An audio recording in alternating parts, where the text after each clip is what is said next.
ஹல்லேலூயா ஸ்தோத்திரம். தந்தை தன் மகளுக்குச் சொல்லும் ஆற்றல் பார்ட் 4. அப்பாவோட உட்கார்ந்து ஆலோசனை கேட்டுட்டு இருக்கும்போது அவங்களுடைய நண்பர் அதாவது ரொம்ப இறக்கப்பட்டு மனசுக்குள்ள வருத்தப்பட்டு என்னுடைய நண்பருக்கு இப்படி ஆயிடுச்சேன்னு வருத்தப்பட்டு இருக்க நேரத்தில் குடும்பத்துக்கு பெரிய செலவு இருக்குது, குடும்பத்தை எப்படி ரன் பண்ணுறது, இவர் விவசாயம் பண்ணி அதில் வர்ற வருமானத்தை தான் பிள்ளைங்களை படிக்க வச்சிட்டு இருக்காரு. இப்போ இவரோ படுத்த படுக்கையாக இருக்கார். இப்போ இந்த குடும்பத்தை எப்படி டெவலப்மெண்ட் பண்ணணும் அப்படிங்கிற ஒரு சுச்சுவேஷனை நினச்சி வருத்தப்பட்டு இருக்கும்போது தன்னாலையும் பெருசாக ஹெல்ப் பண்ண முடியாது. ஏன்னா அவருடைய ஒய்ஃபு கொஞ்சம் கடினமான மனசுள்ளவங்க. இவர் தெரிஞ்சும் தெரியாமல் தான் செய்யணும். எவ்வளோ காலத்துக்கு செய்ய முடியும்? தண்ணியில் குஷி விட்டால் தலைக்கு மேலே வந்துடும். உள் பயத்தில் அவர் அப்படியே தவிச்சிட்டு இருக்க நேரத்தில் இவா கேட்டா, எனக்கு சென்னையில் ஒரு வேலை வாங்கி தர முடியுமா? ஏம்மா நீ வயசு பொண்ணாச்சம்மா, எப்படி சென்னையில் நீ வேலை செய்ய முடியும்? பயங்கர கஷ்டங்களாச்சம்மா, உனக்கு நான் ஏதாவது செலவு பண்ணி படிக்க வைக்கலாமான்னு ஆசைப்பட்றேன் அப்படின்னு சொன்னார். அவள் அப்பாக்கிட்ட நடந்துக்கிட்டு இருந்த காலங்களில் பேசின காலங்களில் பாரதியை பற்றி பேசுவார், பெரியாரை பற்றி பேசுவார், இயேசு கிறிஸ்துவை பற்றி பேசுவார், புரட்சியாளர்களை பற்றி பேசிக்கிட்டே இருப்பார். பெண் புரட்சியாளர்களை பற்றி பேசிக்கிட்டே இருக்கும்போது இவளுக்குள்ளேயே ஒரு வேகம் உருவாகி இருந்தது, அவருக்கு தெரியலை. அப்போ சொன்னால், இல்லை நான் ஒரு போராட்டம் நடக்குதுன்னு நினைக்கிறேன், ஒரு 2 வருஷத்துக்கு என்னை சென்னையில் வேலைக்கு விடுங்க, அதில் உட்காந்து நான் முடிஞ்சால் கரஸில் கூட படிக்கிறேன், இல்லை திரும்பி கூட படிக்கிறேன். அதுக்குள்ளே கடவுள் கிருபையில் அப்பாவுக்கு உடம்பு கொஞ்சம் செட் ஆகிடுச்சு, கொஞ்சம் ஃப்ரீ ஆகிட்டாங்கன்னா தம்பிங்களை அது வரைக்கும் நான் படிப்புக்கும் யாரையும் எதிர்பார்க்க முடியாமல் இருக்கும்.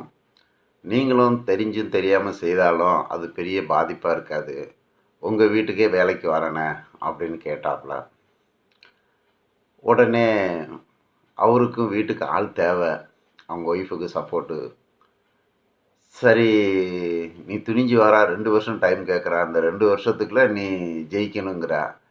சரிம்மா, கடவுள் மேலே பாரத்தை போட்டு ஒரு சோதனையை சகிக்கிற மனுஷன் பாக்கியவான், இந்த சோதனையத்தை நீ படிக்கட்டா மாற்ற போகிறா, சரி வாமான்னு சொல்லி சென்னைக்கு கூப்பிட்டுக்கிட்டாரு.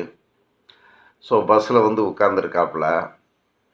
தாயானவள் வந்திருக்கிறா, மனசு துடிக்குது. ஒரு வயசு பொண்ணை சென்னைக்கு தனியாக அனுப்புகிறோமே என்ன ஆகுமோ அப்படிங்கிற அதாவது வயிறு கடந்து துடிக்குது. அப்படி தவிக்கிறா. வண்டி ஸ்டார்ட் ஆகுது, மலமளமளன்னு கண்ணீர் வருது. எய்த்தாப்பில் போகிறா, மாரியம்மன் கோயில். அத்தா என் பிள்ளைய காப்பாற்றுவியா அப்படிங்கிற ஒரு கெஞ்சலோடு கேட்குறா. அந்த பக்கம் போதா மசூதியோட தண்டா நிற்குது, கொடியேற்றுனது. அதில் போயிட்டு அல்லாவே என் பிள்ளைய காப்பாற்றுவியான்னு கதறாங்க. இந்த பக்கம் போனால் மாதா கோயில் போய் மாதாவே என் பிள்ளைய காப்பாற்றுவியா அப்படின்னு கதறாங்க. ஒரு பாடலோடு அந்த உருவாகி போகுது. அந்த பொண்ணும் தாய் தந்தை நண்பர்களை விட்டு ஒரு வயசு பொண்ணு சென்னையில் வீட்டு வேலை செய்து தன் குடும்பத்தை காப்பாற்றுறதுக்காக ஒரு சிங்கப்பொண்ணாக புறப்பட்டு வர்றான். அந்த தாயோட மனசில் ஏழுமலையானோ இயேசு கிறிஸ்துவோ அல்லாச்சாமியோ எல்லா சாமியும் என் பிள்ளைய கொஞ்சம் பார்த்துக்குவாங்கங்கிற ஒரு மனப்பாடலும் பையமும் ஓடிக்கிட்டே இருக்குது. வண்டி மூவாகி சென்னைக்கு வருது. பஸ்ஸில் தூங்கும்போது நினச்சி பார்க்குறா, அப்பாவுடைய ஆறுதலான பேச்சுகள், வீரமான பேச்சுகள், அப்பா கற்றுக் கொடுத்த சிலம்பங்கள், அப்பா கற்றுக் கொடுத்த புரட்சியான பேச்சுகள், அப்பா கற்றுக் கொடுத்த நன்மையான எண்ணங்கள், படிப்புனா என்ன, பெண்கள்னா என்ன, பெண்கள் எப்படி வளரணும், பெண்கள் எப்படி இருக்கணும் அப்படின்னு அப்பா சொன்ன ஒவ்வொரு வார்த்தையிலும் பஸ்ஸில் வந்துக்கிட்டே இருக்குது. மறுநாள் சென்னைக்கு வந்துடுறா. சென்னையில் வேலைக்கு சேரும்போது அந்த ஓனரம்மா அவங்க கிராமத்தில் இந்த சமுதாயத்து ஜனங்களை எப்படி நடத்துவாங்களோ அந்த பார்வையை பார்த்துட்டு, நம்ம வீட்டில் வேலைக்கு வைக்கவா வேறு வீட்டில் வேலைக்கு வைக்கவாங்கும்போது அதிகாரமாக சொல்லு, இந்த பாரு வயசு பொண்ணாக இருக்கிறா, இந்த உங்கள் ஊர் பிள்ளைங்க மாதிரி காதில் கம்மல், கழுத்தில் டையி, இந்த முடி கிடியெல்லாம் போட்டுக்கிட்டு ஊர் சுற்றுற பொழப்பெல்லாம் வச்சுக்கிட்டு இருந்தேன்னா அவ்வளோதான், ஊருக்கு அனுப்பிச்சி விடுவோம் அப்படி இப்படின்னு பயங்கர கண்டிஷன்ஸுக்குள்ளே போடுறாங்க. இவன் மனசுக்குள்ளே சிரிச்சுக்கிட்டு, நான் போராட வந்தவா, போராட ரெடி, எந்த ஒரு எண்ணமும் என்னை சேதப்படுத்திட முடியாதுங்கிறது அவள் மனசில் வச்சுட்டு, சரிம்மா சரிம்மா சரிம்மாங்கிறா. அப்பா சொல்லியிருக்காரு, பன்னி சேறு இல்லாத ஊரில் பன்னி உயிர் வாழாது. சொறி நாயை கண்டா நம்ம தான் ஒதுங்கி போகணும். அது ஜாதி வெறி பிடிச்சவங்களாகவும் இருக்கலாம், பண வெறி பிடிச்சவங்களாகவும் இருக்கலாம், பழக்கத்த வருஷங்களாக அது அவங்க செய்த பாவம்ல, அவங்க முன்னோர்கள் செய்த பாவம்.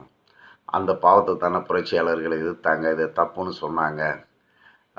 பெரியாரை பற்றி திட்டினாலும் ராஜாஜியை பற்றி திட்டினாலும் அவங்க 2 பேருமே நண்பர்கள் தானே, இந்த தமிழ்நாட்டுக்கு தானே நன்மையை செய்தாங்கிறது மனசுக்குள்ளே வச்சுக்கிட்டு போராடுறதுக்கு தயாராகிட்டு இருக்கா.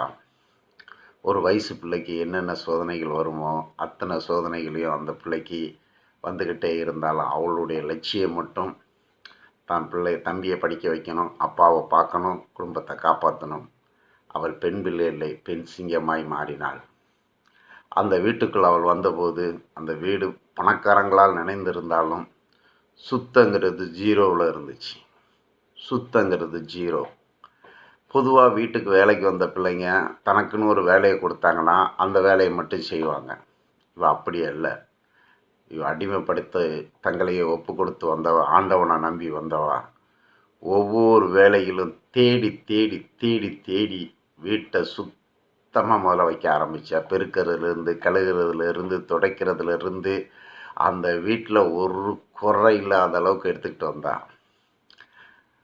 துணி துவைச்சாலும் துணியை துவைச்சி காய போட்டு அதை அயனிங்கை கற்றுக்கிட்டு அந்த அயனிங் பண்ணி முதல்ல அந்த ஐயாவை, அவருடைய நண்பரை, ஒரு மகள் மாதிரி, மனைவிக்கு மேலான மகள் மாதிரி, பாசம் உள்ள மகள் மாதிரி அவருக்கு ட்ரெஸ் ஆனாலும் சரி, அவர் சாப்பிட்றதானாலும் சரி, அவருக்கு மரியாதை கொடுக்குறதா இருந்தாலும் சரி, எல்லாமே செய்து போது அவர் அப்படியே மகிழ்ச்சியில் தெரிஞ்சார். நான் இந்த அம்மாவை கல்யாணம் பண்ணேன், இந்த அம்மாக்கிட்ட இல்லாத ஒரு பாசம், இந்த அம்மாக்கிட்ட இல்லாத ஒரு நேசம், ஏன் மக்கள்கிட்ட இல்லாத ஒரு பிரியம் இந்த பிள்ளையை கண்டு மனசுக்குள்ளே படைஞ்சிக்கிட்டு அவங்க அப்பாவுக்கு, அம்மாவுக்கு, தம்பிகளுக்கு படிப்பு செலவை தெரியாமையும் கொஞ்சம் கொஞ்சமாக கொடுத்து கொடுத்து கொடுத்து கொடுத்து அந்த குடும்பத்தை அப்படியே சப்போர்ட் பண்ணிகிட்டு இருந்தான். இந்த காலங்கள் போராட்டமானதாச்சு. ஆண் பையனானாலும் பெண் பிள்ளையாக இருந்தாலும் சில நேரங்கள் நமக்கு நாமே நம்ம அழிவை உண்டாக்கிக்கிடுவோம். சில நேரங்களில் நமக்கு எதிரிலிருந்து அழிவுகள் வரும். அந்த அழிவுகள் வரும்போது இந்த பிள்ளைகளுக்கு பலவிதமான போராட்டங்கள் வந்துக்கிட்டு இருக்குது. பலவிதமான போராட்டங்கள்.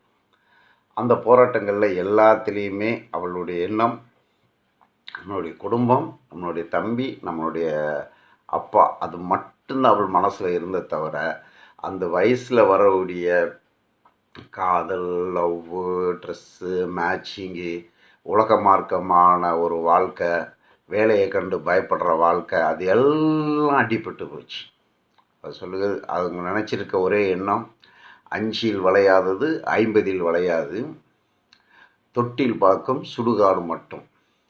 அங்கே பணக்கார வீட்டு பிள்ளைகளாக பிறந்த பிள்ளைங்க காலையிலே எந்திரிக்க வேண்டியது, பல்லு வளர்க்குதோ இல்லையோ லிப்டிக்கு பாய்க்க வேண்டியது, அம்மா சமைச்சு வச்ச சாப்பாடில் சரியான சட்னி இல்லையே, பண வசதி இருக்குது, உடனே ஸ்விக்கியில் ஆர்டர் பண்ண வேண்டியது, அதை சாப்பிட்றது, அதை பாதி வேஸ்ட்டு பண்ணுறது, இப்படி ஃபுட்டு பொருட்களை வேஸ்ட்டு பண்ணிக்கிட்டு தங்களுடைய அதிகப்படியான வருமானங்களை ட்ரெஸ்ஸுக்கு செலவு பண்ணிக்கிட்டு தங்களுடைய வருமானங்களில் ஜாலியாக இருக்கிற பேரில் ஏசி சென்ட் இதுகளுக்கு சொன்னாலும் தங்களுடைய ஒரு முன்னேற்றமான வாழ்க்கை, ஒரு 10 வயசில் பழகிற பழக்கம் பேச்சுகள், ஒரு 20 வயசில் பேசுகிற பேச்சுகள் பழக்க வழக்கங்கள், ஒரு 30 வயசில் பேசுகிற பேச்சு வழக்கங்கள் தான் அது 50 வயதில் போராடுற ஒரு சக்தியை தரும். அது ஆணானாலும் பெண்ணானாலும் இந்த வயசுகளில் நம்ம போராடாமல் சகிச்சுக்கிட்டு ஜாலியாக வாழ்க்கை இருக்கிறவங்க பின்னாடி கஷ்டப்படுவாங்க. அதானே சொல்லியிருக்குது, முதுமையில் கஷ்டப்படாமல் இருக்க இளமையில் கஷ்டப்படு,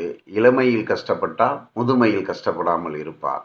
அது அறிவு சார்ந்த கஷ்டம், உடல் சார்ந்த கஷ்டம், தொழில் சார்ந்த கஷ்டம், போராட்டமான வாழ்க்கையில் இளம் வயதிலே போராடுறவள். பைபிள் கூட சொல்லுத, தன் இளமையிலே நுகத்தடியை சுமக்கிறவன் பாக்கியவான். கடவுள் சோதனையை கொடுத்தாலும் அந்த சோதனையிலிருந்து வெளியில் வந்தால். காந்தியை எட்டி மிதிக்கும் போது அவர் கீழே விழுந்து எந்திரிச்சார். வாழ்க்கையில் போராடும்போது தானே எல்லாரும் வெற்றி அடைவாங்க. அல்லேலூயா, ஆமேன்.